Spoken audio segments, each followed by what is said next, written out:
GK with எம்கேல so இன்னைக்கு டிஎன்பிசியில் கேட்ட குரூப் 2வோட மேக்ஸ் வந்து ஆன்சர் கீ வந்து பார்க்கலாம். ஒரு சில கொஸ்டின்ஸ் இது.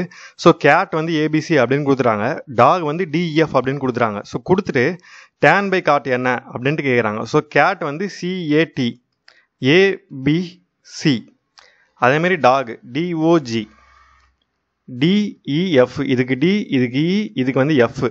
அதேமாரி டேனுக்கும் காட்டுக்கும் என்ன அப்படின்ட்டு கேட்குறாங்க. ஸோ டேனுக்கு டீக்கு என்ன கொடுத்துருக்காங்க சி, ஏக்கு என்ன கொடுத்துருக்காங்க பி, எண்ணுக்கு எதுவுமே கொடுக்கல, எண் அப்படியே போட்டுக்கணும். ஸோ காட்டுக்கு சிக்கு என்ன கொடுத்துருக்காங்க ஏ, ஓக்கு என்ன கொடுத்துருக்காங்க இ, டீக்கு என்ன கொடுத்துருக்காங்க சி. அப்போ சிபிஎன் பை ஏஇசி. அப்போ ஆன்சர் வந்து ஆப்ஷன் டி. சரிங்களா? ஸோ அடுத்த கொஸ்டின் பாருங்கள், ரீசனின்னு. ஸோ லைனாக கொடுத்துட்டாங்க லெட்டர்ஸு. இந்த கீழே வந்து கொஸ்டின் மார்க் வர இடத்துல என்ன அப்படின்ட்டு கேட்குறாங்க. ஸோ இந்த ஜிடிஆர் எப்படி வந்தது அப்படின்ட்டு ஃபஸ்ட்டு பாருங்கள். ஸோ இங்கே ஜி ஒரு லெட்டர் விட்டு டி, கடைசியாக ஆறு. ஸோ அடுத்து பாருங்கள் பிஎம்பி, பி ஒரு லெட்டர் விட்டு எம், அடுத்து வந்து பி. ஸோ D45 எப்படி வந்ததுன்னு பாருங்கள். டி ஒரு லெட்டர் விட்டு 4, கடைசியாக இங்கே 5. அப்போ அடுத்து டிக்கு அப்புறம் என்ன இருக்குங்க எம், ஒரு லெட்டர் விட்டால் என், கடைசியாக இங்கே 5க்கு அப்புறம் கியூ வருது. அப்போ MNQ. ஆன்சர் வந்து ஆப்ஷன் ஏ MNQ. சரிங்களா? சரி, ஓகே. அடுத்தடுத்து நம்ம கொஸ்டின்ஸ் வந்து நான் வந்து போடுறேன் லைனா.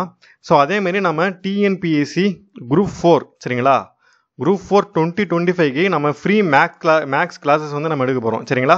ஸோ நெக்ஸ்ட் வீக்லேருந்து நம்ம வந்து மேக்ஸ் கிளாஸஸ் வந்து ஸ்டார்ட் பண்ண போகிறோம்.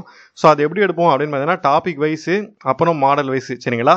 ஸோ கீழே வந்து நான் டிஸ்கிரிப்ஷனில் டெலகிராம் லிங்க் கொடுக்குறேன். சரிங்களா? அந்த டெலகிராமில் போய் நீங்கள் ஜாயின் பண்ணிக்கோங்க.